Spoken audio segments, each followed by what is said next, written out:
Otetaan tuosta vähän matkaa. Ajattelin tänään puhua ylistyksestä. Täällä on muutamia sellaisia, jotka ei ole, ainakin pari, kolme, jotka ei ole kuullut tätä. Niin, kun nyt puhutaan ylistyksestä ja mikä on oikeaa ylistystä ja mikä ei ole. No, roomalaiskirja 15 ja 5 puhuu meille Uuden testamentin valossa siitä. Hyvin vähän, mutta puhuu. Eli jakeet 5-9.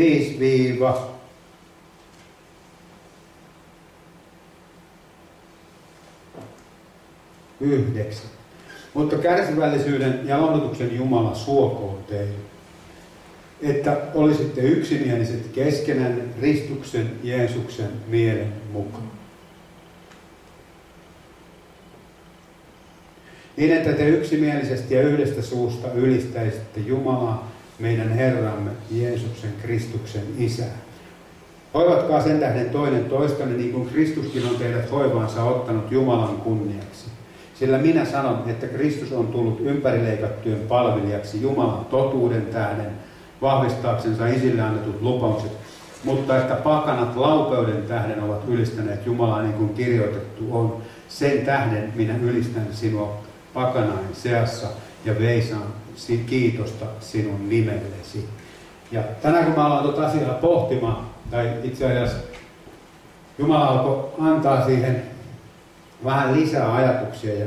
Niin ensinnäkin Jumalahan nyt, Jeesus Kristus on se, joka sanoo, että jos me mennään Psalmiin 22, se kertoo meille Messiaan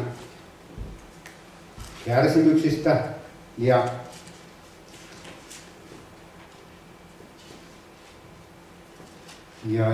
siellä Herra sanoo ne sanat, jotka tuli ensimmäiseksi mieleen tuosta yhdestä suusta.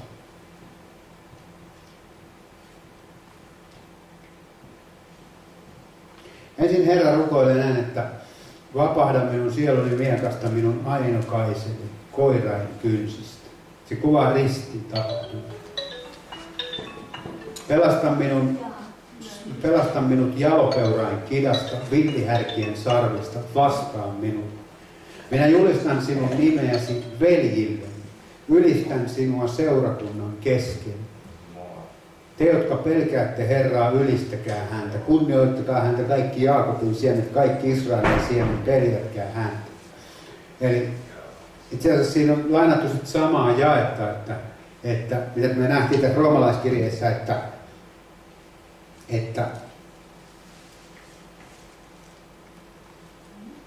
mikä kohta se oli?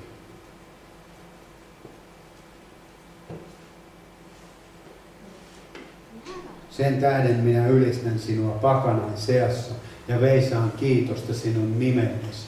Nyt mun mielestä siinä on avain yksimielisyyteen, siis kenen mielisyyteen. Me puhuttiin jo tiistaina siinä seurakunnan yksimielisyydestä, kaikki tietää. No Jeesuksen mielisyyteen. No kuka se on, joka julistaa meidän kautta sit, joka tahtoo julistaa Jeesuksen nimeä seurakunnassa, tehdä hänen nimensä tunnetuksi maailmalla. No se on hänen henkensä, Jeesus Kristus meissä kirkkauden toivo, joka haluaa olla se yhdestä suusta, eli hänen suusta. Ja nyt vain sen voi aikaan saada Jumalan arvo, että se ylistys on hänelle kelpaavaa ylistystä. Mä näen sen, niin kuin, että mikä on hengestä syntynyttä, on se oikeaa suitsutusta tai jopa oikeaa tulta Jumalan edessä. Mutta mikä on meidän lihastamme, niin se on ikään kuin väärää tulta. Mutta nyt meidän täytyy ymmärtää, että Jumalan arvo kasvattaa meitä ja opettaa meille sen, mikä on oikea ja mikä on väärä. Ja me kaikki monessa me hairahdumme. Ja nyt täytyy nähdä myös se, että Jumalan henki toimii hyvinkin eri tavoin kuin meidän oma maallinen järkemme.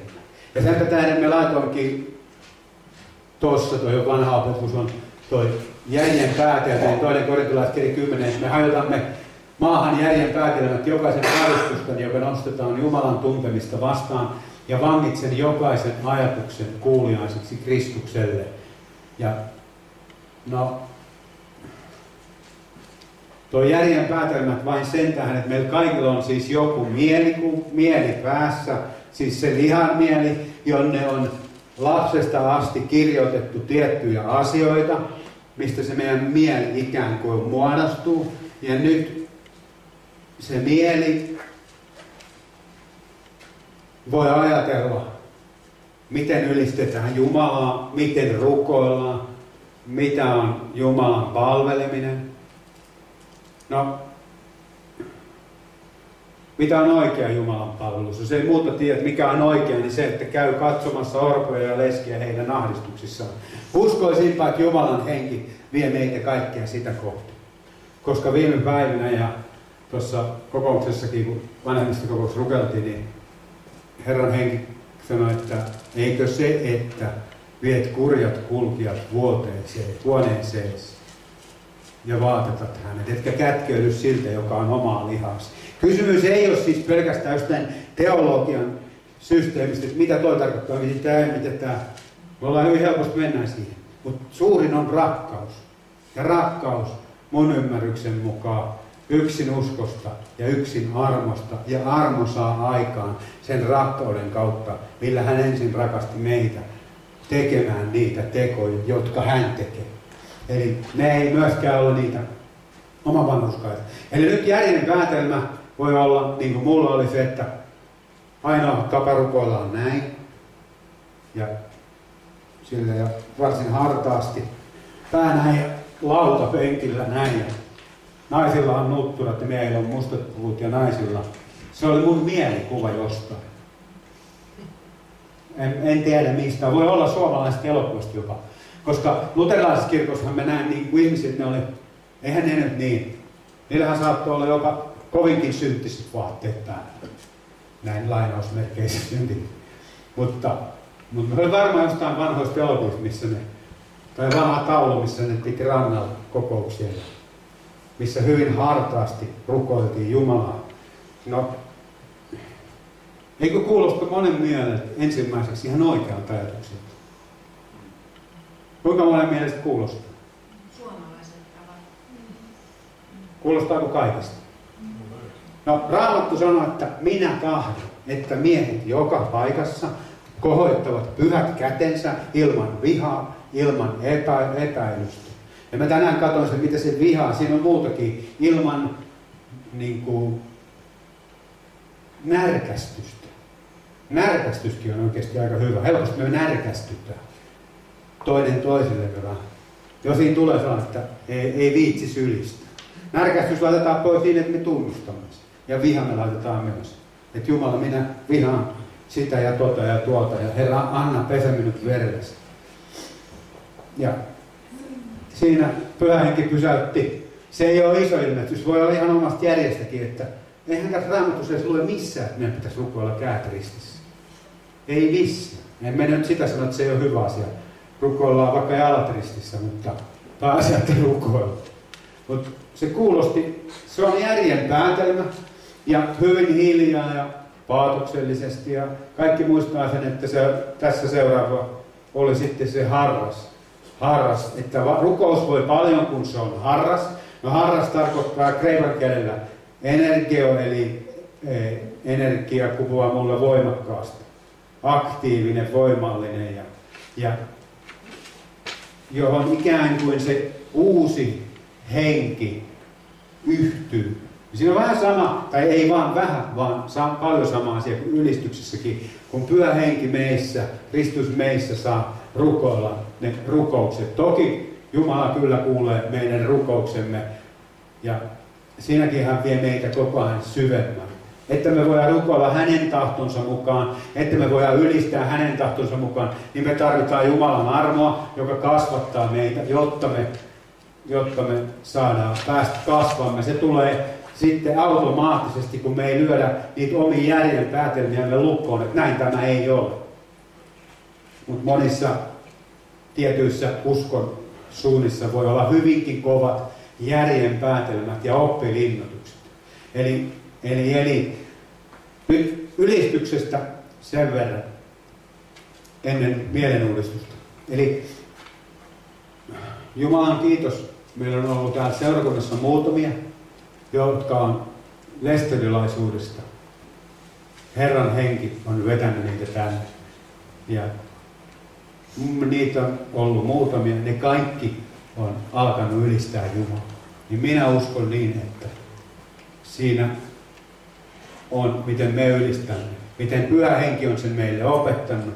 Siinä on hyvinkin paljon oikeaa.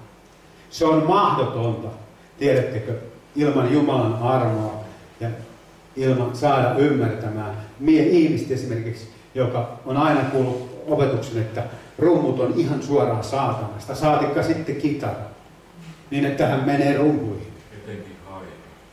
Tai no haitari nyt on siellä varmasti ollut, mutta ihan perinteisessäkin suunnissa. Mutta jos nyt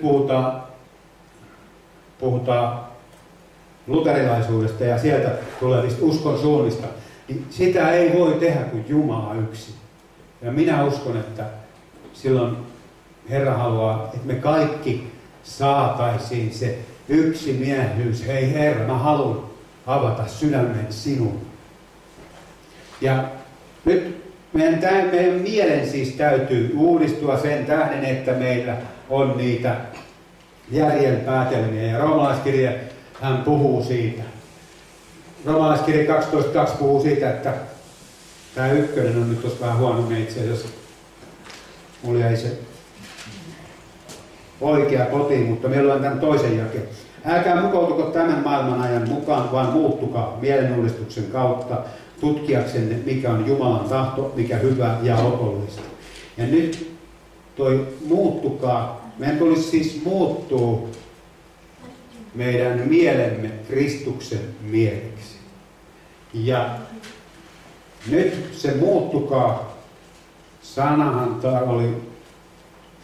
tarkoitti, kreikan kielellä se on suora sana metamorfo. Ja kaikki tietää mitä on metamorfoosi, eli silloin kun perhosesta tulee niiden kaikkien systeemien kautta kotelo, mikä siitä ensin tulee, en edes tiedä, mutta kuitenkin se on täydellinen tai osittainen muodonmuutos.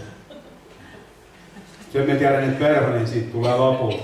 Ja nyt Jumala haluaa, siinä on sellainen myös kuvaus, että Jumala haluaa, että mekin voitaisiin tulla sieltä kuorestamme ja kotelostamme ikään kuin hänen edessään olla kuin perhoset, mutta ei kuitenkaan lennellä ihan minne me itse haluamme, vaan sinne minne Jumalan henki tahtoo meidän menee. Ja loppujen lopuksi me nähdään siinä myös sen armon, josta Hesekielin kirja puhuu, sen nilkkaveet, polviveet ja lonkkaveet, että kun perhonen menee niin vapaasti, se menee minne vain henki tahtoi viedä. Samalla tavalla kuin ne Jumalan keruvit. Mutta kun meillä on se liha, ikävä kyllä meillä on se liha siinä esteellä. Ja meidän täytyy antaa Jumalan armon ja Jumalan sanan muuttaa meidän mieltämme. Ja nyt jos me nähdään, että me tunnetaan se, että niin kuin siellä oli Korkeaveisossa, että rakkaus on hänen lippunsa minun yllään. Ja jos me tiedetään ja koetaan, että Jumalan henki on läsnä, Jumalan pyhä henki on täällä, mä olen varma siitä. Mä olen ihan varma siitä. Mä olen ihan varma siitä. Kolminkertaisesti. Ja sekin mun täytyy tunnustaa, että Jumala varjelkoon minua ja sinua, ettei me luulla, että se on meidän ansio. Se on vaarallista. Tänään Jumala pysäytti mut siihen. Ihan samalla tavalla, kun mä oon luullut, että sinä vaan menet ja luet sanaa ja rukoilet itsesi ja sitten on taas kaikki henki täynnä ja sota-asu päällä. Kun et rukoile, jos ei Jumala anna armoksi. Kun et rukoile, et jaksa lukea Raamatusta 2 lukukaan, jos et saa Jumalan armoa. Ja jos olet sokea, niin et voi lukea yhtään lukua. Mutta kelpaat Kristuksen. saatat pystyy kuuntelemaan. Eli jotenkin minun on puhuttanut nyt viime aikoina myös se, että mikä tulee nyt, ei välttämättä suoranaisesti liity ylistykseen, mutta se, että Jumalan armo, Kristus on meille kaikille. Evankeliumi on ilosanoma tarkoitettu meille kaikille. Ei vain joillekin. Eli. No mielenuudistus on asia, jonka Jumala haluaa meille antaa rakkaudestaan. Eli Jumala haluaa opettaa meitä, että me ei ajateltaisi, mitä me on kirjoittanut niin kuin tämän ajan ihminen. Se koskee nyt ihan joka asia. Ettei me ajateltaisi niin kuin me itse ajattelemme, vaan hän haluaa opettaa meitä ajattelemaan toisin. Ajattelemaan niin kuin mitä hän sanoo mistäkin asiasta. Nyt koskien tässä tapauksessa ylistystä. Mitä Jumalan sana sanoo tästä? Ja nyt mulla ainakin ensin Jumala opetti ylistämistä. Eli ei niin, että mä olisin tästä kirjasta jotakin mahtavan suurta pystynyt selittämään. En oikeasti mitään. Mutta mä koin että se, minkä Jumalan henki sai aikaan minussa, toi Jumalan läsnäolon mun päälle. Ja sen todistaa Raamatun sana, että se kuuluu mennä niin. Ja myös se, ettei me niin kuin mentäisi sen tunteen mukaan, vaan me koettaisi se sisäisen ihmisen ikään kuin liike, mitä Jumalan henki haluaa minusta nyt tehdä. Ja mielenuudistus on tärkeä asia ja Jumala elinikäinen prosessi, aivan varmasti, eikä tämä loppuu vielä sittenkään ihan valmista. Eli hän tahtoo vaikuttaa meissä, että se mielenuudistuksen maali olisi se, että meidän elämä ei olisi vain se, että minulle, vaan että se alkaisi kääntyä. Kristus ei elänyt itselleen. Hän eli muille. Hän eli ennen kaikkea isän. Täytti isän tahdon.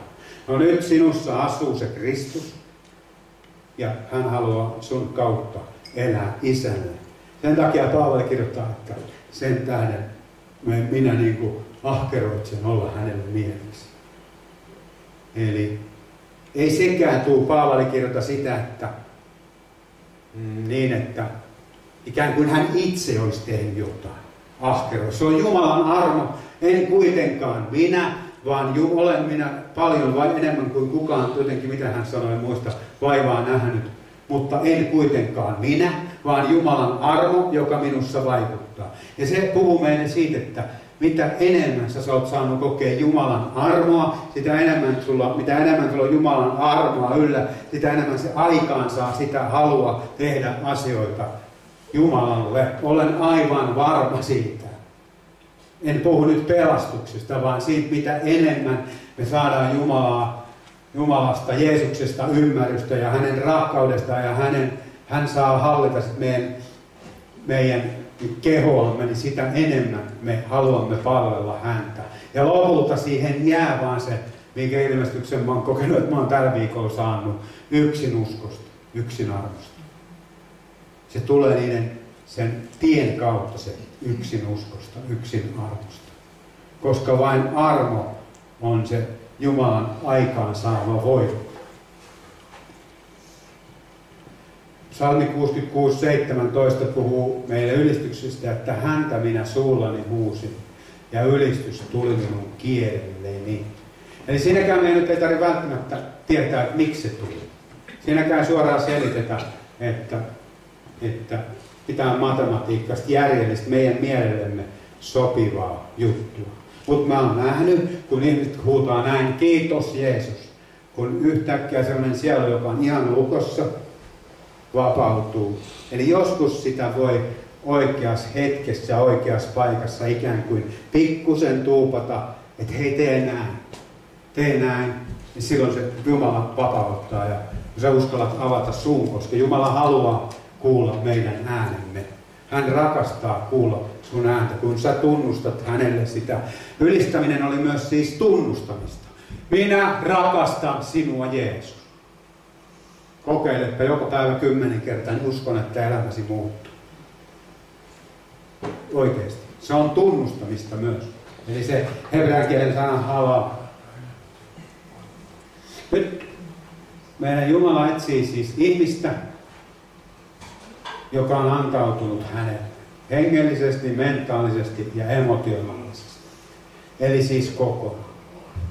Eli että me kaikilla meidän niin tunne, ajatus, hengellisellä alueella pystyttäisiin luovuttaa itsemme hänelle. On se työelämä, on se mikä vaan. Koskee se asia siivoamista, koskee se rahaa, mitä vaan, niin ne on Jumalan sun. Sä oot paras, koska kyllä hän osaa käyttää. Kyllä hän osaa muuttaa meidän ajatusmallin. Jumala voi ihan hyvin muuttaa meidän ajatusmallin silleen, että meillä on opetettu, kun säästät ja säästät vaan, niin sit sulla on eläkepäivien varoilla. Ei, kun anna pois, niin sit sulla on. Eikö niin? Se on ihan järjen vastaista. Se on ihan järjen vastaista. No siinä on yksi mielennostus, minkä Herra haluaa meistä tehdä. Jokaisesta meistä hän haluaa tehdä antajan. Aivan varmasti. Ja ylistäjä. Myös ylistäjä. Ja palvoja. Koska me oltiin jokainen niitä. Te olette kuninkaallinen papisto.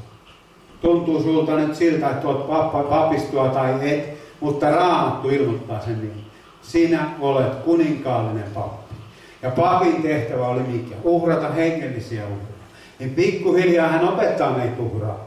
Koska meillä on se pyhä henki, joka opettaa meitä, niin ei meidän tarvitse niin tässäkään jäädä jauhot suuhun, että miten tässä nyt voi, mitä mä voin uhrata.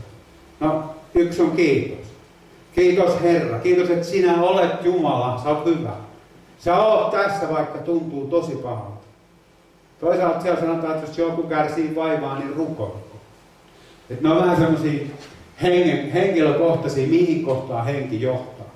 Mutta meillä on aina elämässä myrskyä asioita semmoisia, että me ei koskaan voitaisiin ylistää Jumalaa, jos me taas opetettaisiin vaan siitä, että joka kärsii vaivaa, niin rukoilko. Jos mä vaan sitä hokisin, tänne rukoiltaisiin kaikki koskaan. Anna Herra rahaa. Anna mulle toi, että vaimo muuttuu, ukko muuttuu, lapset muuttuu. Se olisi yhtä, voi. Mutta kun ylistys nostaa meidät sinne, tuo sen Jumalan valtaistumme meidän yllemme, niin ne ei tunnu ne asiat niin pahalta.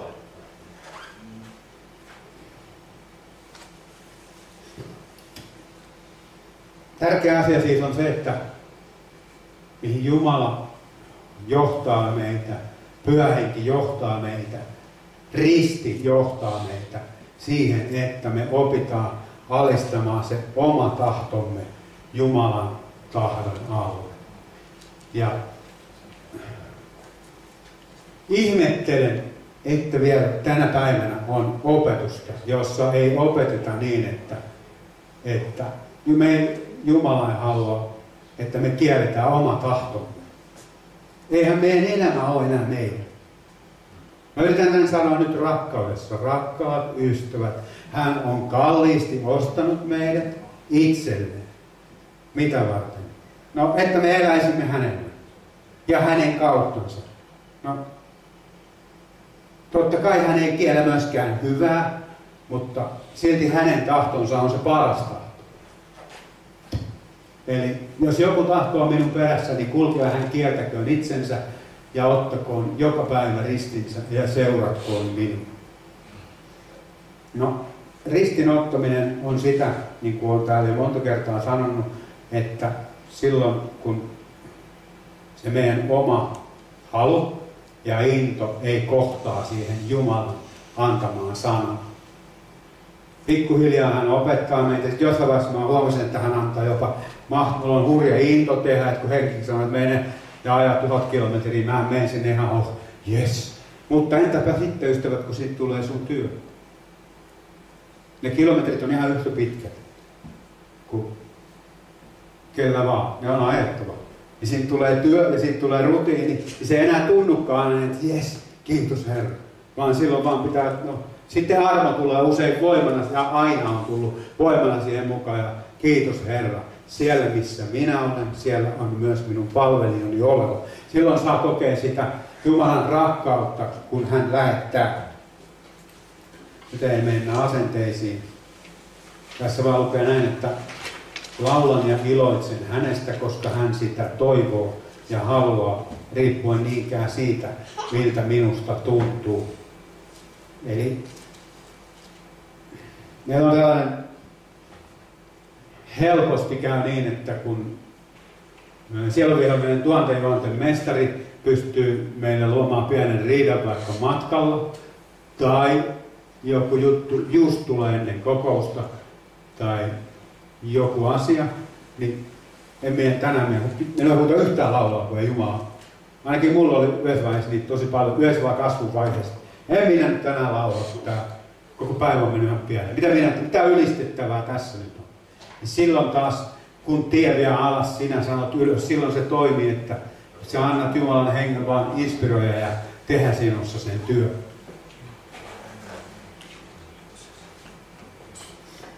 No Daavidin psalmi 103, luetaan se Daavidin virsi. Kiitä Herraa minun sieluni ja kaikki mitä minussa on hänen pyhään nimensä. Nyt Herra sanoo, että kaikki mitä minussa on hänen pyhää nimensä. Eli Jumala tahtoo, että se kiitos tulee kaikessa, mitä meillä on, meidän jäsenissämme on, niin kuin ikään kuin näkyy. Ja mä muistan efesolaiskirjan, en muista nyt kohtaamuksia, sanotaan näin, että me olisimme hänen kirkkautensa kiitokseksi. Nyt se puhuu mulle siitä, että Jumala haluaa, että opettaa meitä niin, että me oltaisiin ikään kuin kaiken aikaa hänelle, hänen kirkkautensa, siis sen arvon, jonka hän ansaitsee, niin me elettäisiin sen mukaan. Silloin se meidän koko elämä näyttää ikään kuin jo semmoiselta ylistykseltä, eikä niin kuin maailman silmissä.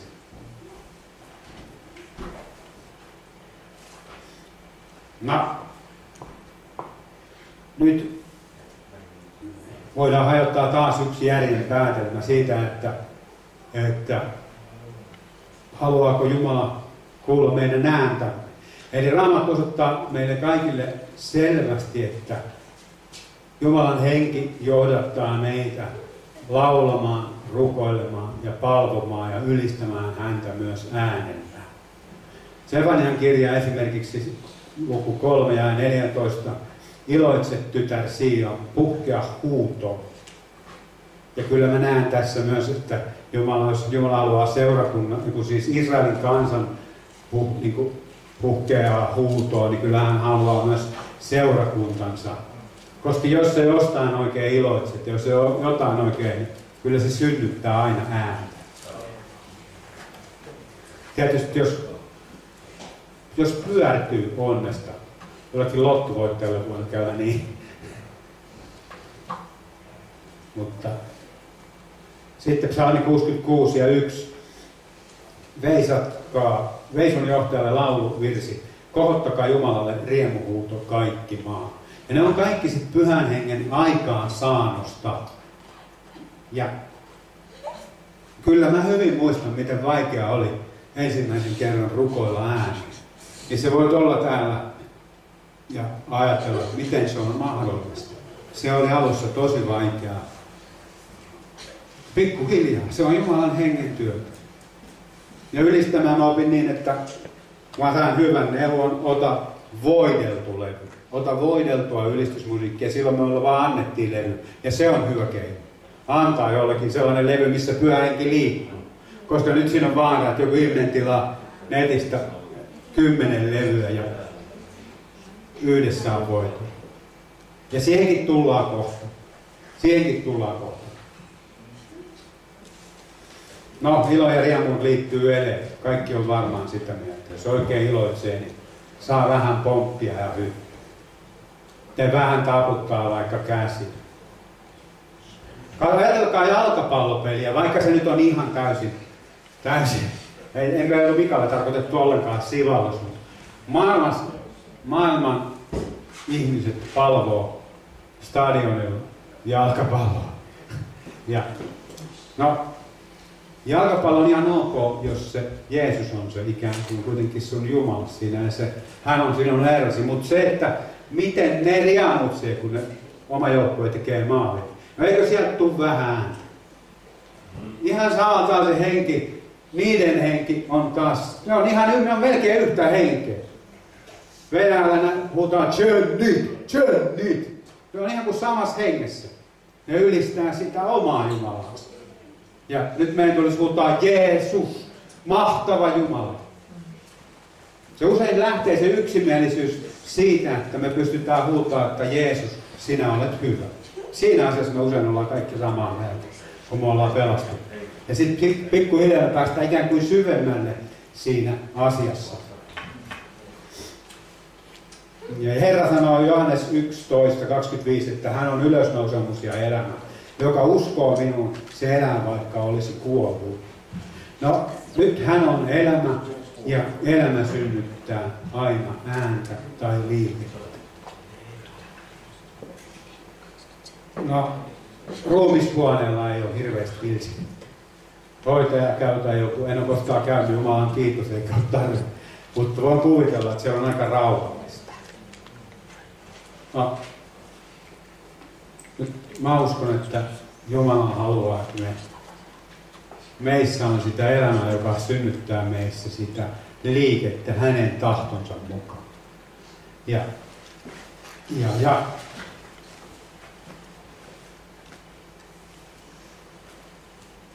ihan pari vielä ja sitten mennään tuonne Samuelin kirjaan. Sanan ylistyskantasana jad kaldean kielellä. Eli sanan ylistyskantasana on kaldean kielellä jad, joka tarkoittaa ojennetun avoimen käden kohottamista ja antautumista. Ja kiitollisuutta osoittavaan asenteen ilmaisemista. Nyt moni tuntee täällä, eikö niin? Ja mä tunnen, eli kun mä ylistän Jumalaa, niin mulla tulee automaattisesti Herra. Mä rakastan sitä. No, jos se sana merkitsee ylistys niin jos mä teen automaattisesti se henki minussa näin, se uusi luomus, joka on jo sen verran saanut minussa Jumalan armosta sijaan, niin silloin se menee näin. Eikö niin?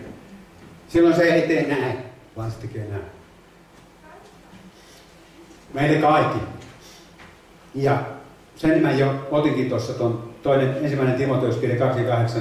Minä tahdon siis, että miehet rukoilevat joka paikassa kohottaen pyhät kätensä ilman vihaa ja epäilystä. Tarkoittaako tämä nyt sitä, että naiset saa rukoilla, miten ne haluaa? Uskon, että hekin saa. Heillekin olisi rukoilla, että Herra, mä rakastan sinua, suuri Jumala. Siihen tulee sellainen toisenlainen olla kaiku, kun se henki meissä tekee sitä. Hebrean kielessä se on yadat, joka on tunnustamista, ylistämistä, kiitoksella ja kiitollisuudella täyttymistä. Ja nythän me nähdään, että ei kukaan voi täyttyä kiitoksella ja sillä kiitollisuudella kun automaattisesti. Eikö niin? Me emme voi yhtäkkiä pumpata, että hei, alanpa iloita. Kuulostaa ihan niin kuin. Ja nyt laki sanoo meille, olkaa aina iloisesti. Iloitkaa lakkaamatta. Mutta Jumalan henki, Paavali sanoo meille näin. Ja nyt usein meillä on se tilanne, että ei me pystytä olla aina iloisia. Tai rukoilla lakkaa. Rukoilkaa aina. Laki. Rakkauden laki sanoo, rukoilkaa aina. Mutta nyt meidän täytyy päästä siihen henkeen, joka rukoilee meissä jatkuvasti. Ja se rukoilu ei ole työtä, vaan se on silloin kommunikaatiota Jumalan kanssa, jonka taas vaikuttaa Jumalan rakkaus meitä kohtaan. Ja ylistys on Herran kiittämistä siitä, mitä hän on ja mitä hän tekee ja mitä hän antaa. Mä oon huomannut, että lauluihin, jossa me tunnustamme Jeesukselle rakkautemme. Hän aina, jos me tehdään se hengessä, niin hän aina laskee läsnäolonsa ja alkaa osoittaa meille sitä, kuinka hän rakastaa meitä. Sen voi tehdä ilman musiikkia, mutta jos niissä laulussa on ne sanat, niin silloin hän tulee ja hän alkaa osoittaa meille, koska siinä on se tunnustaminen. Ja mitäs tää? Nyt ylistyksen kohde on siis Jumala. Jos se henki, se uusi luomus meissä, joka ylistää meidän keskuudessamme täällä veljen ja sisarten joukossa, on Kristuksen henki, niin hän ylistää ja korottaa aina Isää. Ja ylistyksen kohde on silloin aina Isä Jumala. Ei ylistyksen kohde ole se, että miten kurja me ollaan täällä. Vaan kun hän on hyvä, niin me aletaan jo kohta uskomaan, että hei, mähän kelpaa ja mähän on ihan ok. Niin se ainakin mulla sen tehdään. Kun mä muistan, kun mä alkuun olin kovissakin masennuksessa ja en millään meinannut päästä niistä eroja. Joka kerta kun mä laitoin ylistysmusiikkia soimaan, mä nousin sängystä vähän päästä ja olin imuroimassa tai jotain tiskaamassa tai jotain. Se on Jumalan armo. Me opitaan tässä elämässämme, että me ei jakseta työpäivää tehdä, ellei Jumalan armo ole se voima. Mä oon käynyt sitä läpi. Ei mitään. Ei työasiat, ei mitään. Joskus Jumala käyttää meitä, koska me luulemme, että me itsessämme tämän kaiken teemme. Ja sama koskee näitä hengellisiä asioita. Ja sen takia mä uskon, että täytyy olla tarkkana siitä, mitä opettaa, koska mä oon itse käynyt nyt läpi asioita, että Jumala ei tykkää, että me piiskaamme ihmisiä. Mutta kun mä sanoin, että me hairahdumme monessa. Ja on aina olemassa se porukka, joka ei koskaan pääse mihinkään. Me vaan sanoo, että armo tekee aina automaattisesti, eikä ne koskaan ole löytänyt sitä. Ja nyt mä oon viime aikoina rukoillut siihen lääkettä, että miksi näin on. Miksi ihminen ei koe sitä, että hän on saanut syntinsä anteeksi, ettei hän rakastu Jeesukseen niin kovin, että hän haluaa ottaa ristinsä. Se on merkillinen kysymys. Eikö ole? No nyt mennään sinne. Nyt kun henkivallat, se että se masennus kaikkos, niin mä uskon niin, että on olemassa sairautta, mutta on olemassa myös henkivaltoja, jotka aina painaa meitä alas. Masentaa, raskauttaa. Niin ne Pyhä Henki karkottaa, kun hän tulee. Eli ei temppelissä oikein pysty olla ilo ja masennus samaan aikaan. Olosuhteissa ne vähän voi ikään kuin olla, mutta kun Jumalan henki, tänään kun Jumala armossaan alkoi avata sanaa ja sai kokea sitä virvotusta, niin tunsi taas, että elämä virtaa. Se on valtava, se on niin valtava Jumalan armo, kun pitkään menee semmoisia vähän niin kuin kuivempia vesiä tai kuivempia erämaan taivaalta. Ja tästä on niin monta kertaa luettu Efesolaiskirje 16:12, että meillä ei ole siis taistelu lihaa ja verta vastaan, vaan hallituksia vastaan, valtoja vastaan, tässä pimeydessä hallitsevia maailman valtiaita vastaan.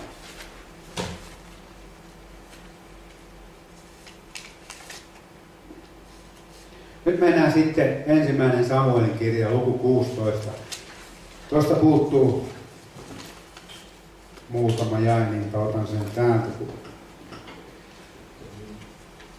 Nyt on lainaraamattu, ei meidän löytää, mutta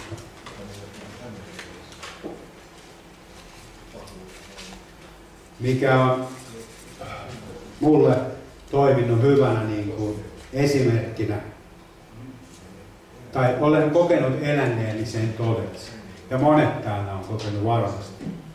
Eli oli siis kuningas Saul,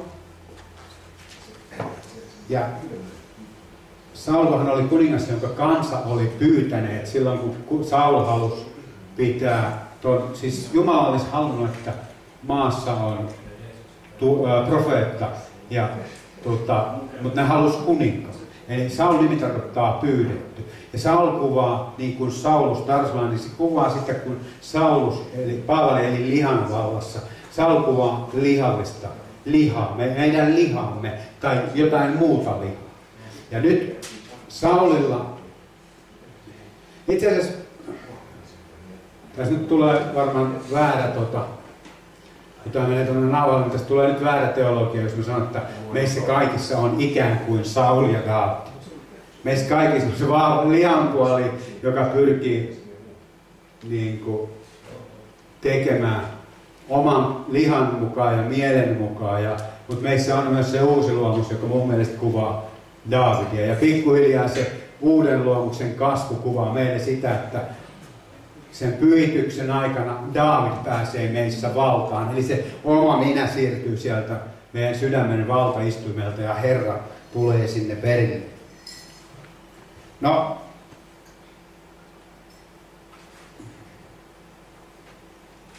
toi Herra, missä se meni? 15.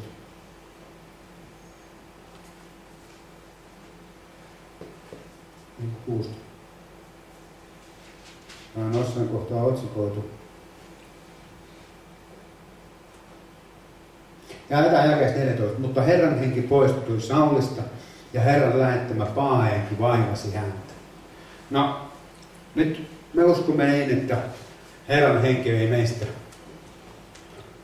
ei edes välttämättä kovalla hevillä poistu, vaan se on sinetti, pyhän hengen sinetti meissä. Ja uskotaan, että Jumalan armo voi herättää sen hengen, vaikka se olisi ollut hyvin pitkään jo ikään kuin kuolleissa tilassa. Mutta kuitenkin, niin kuin muistetaan esimerkiksi niistä sotaasuopetuksista, niistä, että kun me täytymme pyhällä hengellä, niin silloin me ei olla niin alttiita niille henkivaltojen hyökkäyksiä. Voisi kuvata nyt tätä tilaa, että se Jumala sallii jostain syystä meidän kokee sitten masennusta, painostusta, mutta sekin kasvattaa, se opettaa meitä.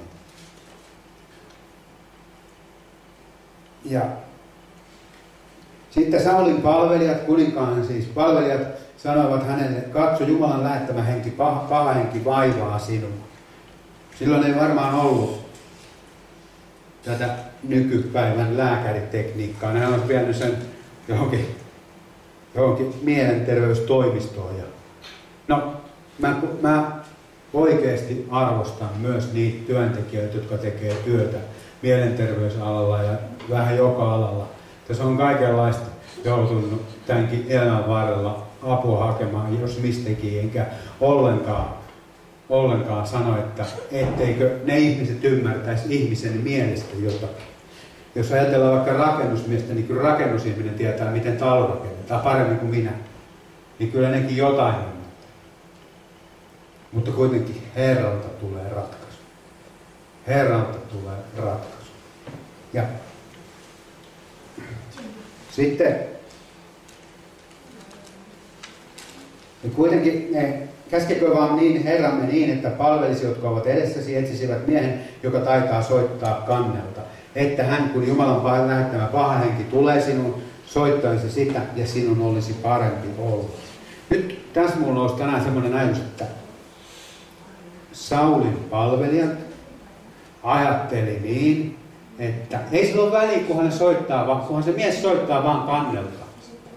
Niin sit se auttaa. Että kunhan vaan on musiikki ja kunhan nyt vaan on joku hengellinen musiikki, missä vähän lauletaan hengellisesti, niin se auttaa. No siinä on se totuus, että kun me ollaan oltu, meissä se Jumala käyttää, se musiikin muotokin muuttuu. Se muuttuu. Jumala avaa meidän sielun portteja. Mäkin tulin silloin uskoon, niin Jumala alkoi käyttää ihan jotain näitä suomalaisia tietynlaisia rock-yhtyeitä, joissa oli semmoista laulu, missä ihan varmasti oli pieni hengellinen sanoma, joka sai mun sydämen portit murtumaan ja Jumala pääsi sinne työstämään ja itkemään sitä omaa kurjuutta. Ja sitä kautta Jumala kun opettaa sitä ylistystä ja musiikkimakua. Eli tuossa mä näen sen, että me toimittaisiin kaikki ensin niin, että eihän se ole väliä, kunhan nyt vaan tässä jotakin laulellaan hengessä. Lihallinen ihminen toimii siis niin. Ja Koska siinä menee aikaa, että Jumalan armo opettaa meille, että se ei riitä, että se on vaan taitava soittaja. Silloin Saul sanoi palvelijoille, katsokaa minulle mies, joka on taitava. Saul oli lihallinen kuningas. Nyt jos liha johtaa meitä, nyt jos liha hallitsee meitä meidän seurakunnassamme, niin hän hyväksyy sen. Ei sillä ole niin väliä. Kunhan nyt vaan soitellaan jotain, missä lauletaan Jeesuksesta. Kun ei se ole, ystävät rakkaat ihan niin. Meidän tulisi laulaa niitä, mitä Herra haluaa. Mitä hän aikaansaa, niitä lauluja, mitkä on hänestä sen uuden luomuksen syntynyt. Nyt jos minä sanon, teen lauluja ja olen laulunteon Suomen mestari, niin minähän voin sanoa, että nämä on kaikki minun säveltämiä tässä. Eikö niin? Mutta sitten kun se ylistyksen johtaja sanoo, että ne on kaikki Herrat, ei mulla ole mitään. Jumalan armo, mä oon sanonut ne Jumalan armosta. Ja sitten siinä alkaa olla silloinkin oikea kaivo. Mutta se ei tule vain Herran koulussa. Niin eräs miehistä vastasi ja sanoi, katso, tässä me nähdään myös Jumalan armon johdatus mun mielestä. Niin hänen eräs mies nuorista miehistä vastasi ja sanoi, katso, minä olen nähnyt Betlehemiläisellä Iisan pojan, joka taitaa soittaa yksi. Hän siis taitaa soittaa, eikö niin? Sitten hän on kelpomies. Kelpomies puhuu mulle siitä, että hänellä on hyvä todistus ulkopuolelta olevilta. Ja se me opitaan myös näkemään. Älköön olko äsken kääntynyt, kun me nimitetään ihmisiä tekemisiä. Että me opitaan tuntea, kun me kuljetaan jonkun ihmisen kanssa, niin me opitaan tuntea sen luonne. Onko hän kykenevä johonkin tiettyyn tehtävään. Eli ykköskriteeri ei ole vain se, että hän osaa soittaa. Tavallaan se on myös, mutta kaikki tulisi olla. Sitten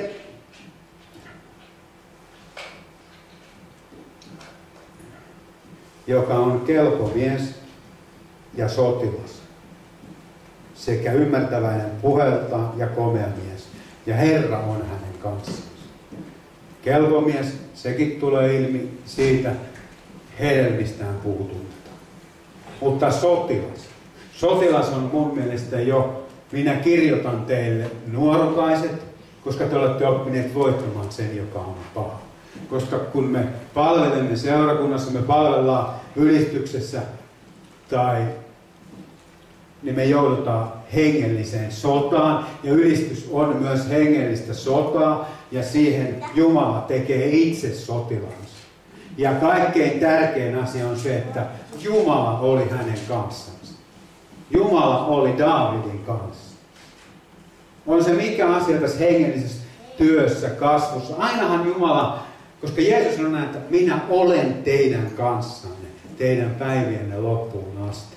Ja nyt taas voidaan sanoa, että kaikki me voidaan heti alkaa palvella, jos me vaan ajatellaan yhdestä näkökulmasta. Mutta se ei ihan tarkoita sitä, että Jumala on voidellut jonkun ihmisen tiettyä tehtävää. Se on vähän pitempi selitys. Niin Saul lähetti sanansaattaja Iisain luo ja käski sanoa, lähetä minun luoksesi poikasi Daavid, joka kaitsee lampaitaan. Ja Iisai otti aasin sekä leipiä, viinileilin ja vohlan ja lähetti ne poikansa Daavidin mukana Saulille. Ja Daavid tuli Saulin luo ja rupesi palvelemaan häntä. Ja hän tuli hänelle hyvin rakkaaksi ja pääsi hänen aseen kantajakseen. Ja Saul lähetti sanan Iisaille ja käski sanoa, anna Daavidin jäädä minua palvelemaan, sillä hän on saanut armon minun silmieni edessä. Niin usein, kun Jumalan lähettämä henki tuli Sauliin, otti Daavid kanteleen ja soitti sitä. Silloin Saulin oli helpompi ja parempi olla ja paha henki väistyi hänestä. Eli nyt se puhuu meille siitä, että mistä mä lyhyesti vielä otan, että siitä, että Jumalan tulee yhtyä siihen, että meille tulisi se yksimielinen, yksi suu, hänen suu. Ja tämä seurakunta on ollut,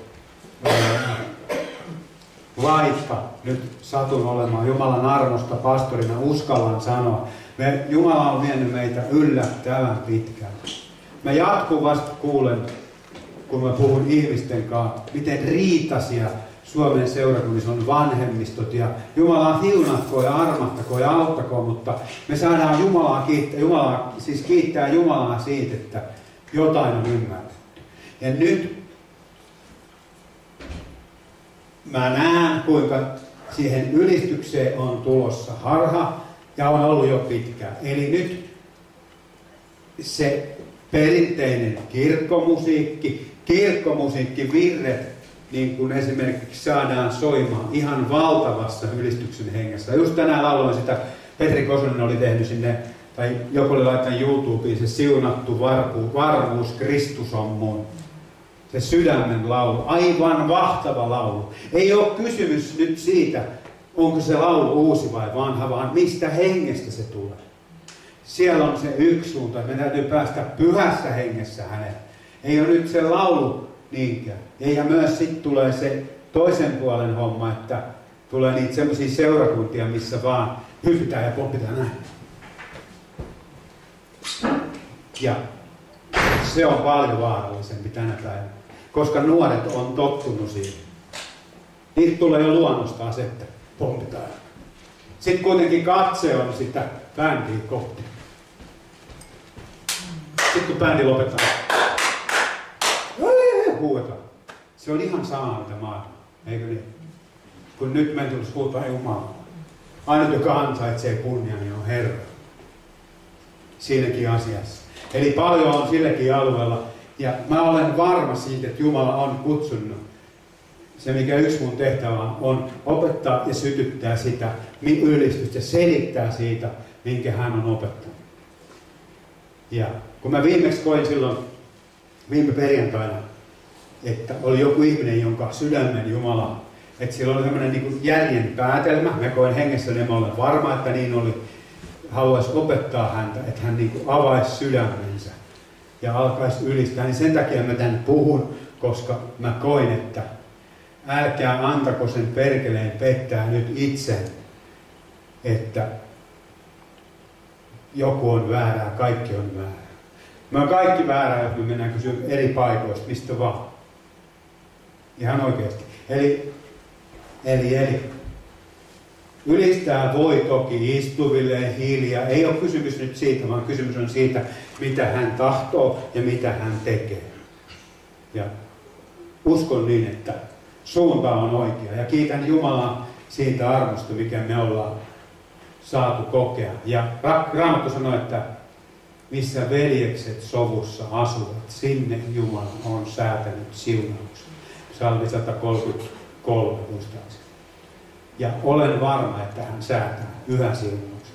Me eletään täällä nyt koetuksen aikaa. Vaan uskolliset palkitaan. Uskolliset palkitaan.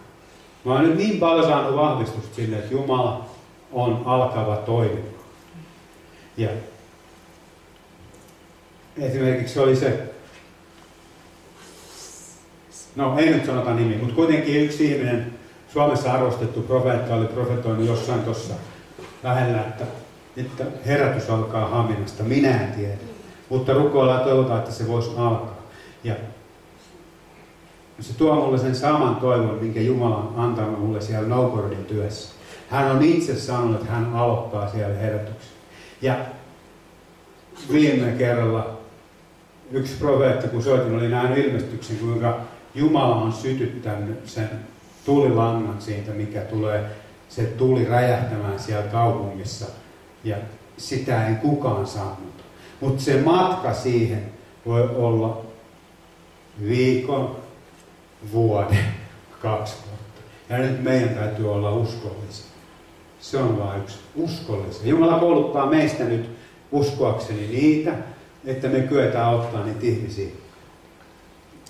Käydä läpi vaikeuksia, ongelmia, kasvukipuja ja kaikenlaista. Ja sitten me pystytään terveellä tavalla opastamaan nuoria ja uusia uskovia. Koska se hengellinen isyys ja hengellinen näytöys puuttuu.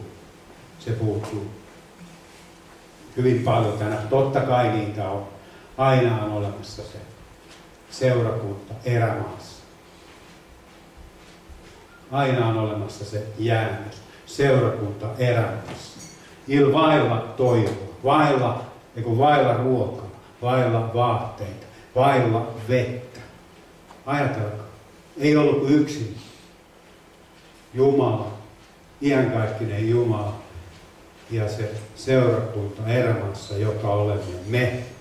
Ja niillä oli aika toivoton tilanne. Ei voinut kääntyä oikeasti mihinkään, mutta hän antoi niille leipää taivaasta, hän antoi niille vettä. Se on lohduttava sanoma, kuinka paljon ennen hän ei näkisi meitä, että me tarvitaan nyt jotakin ruokaa.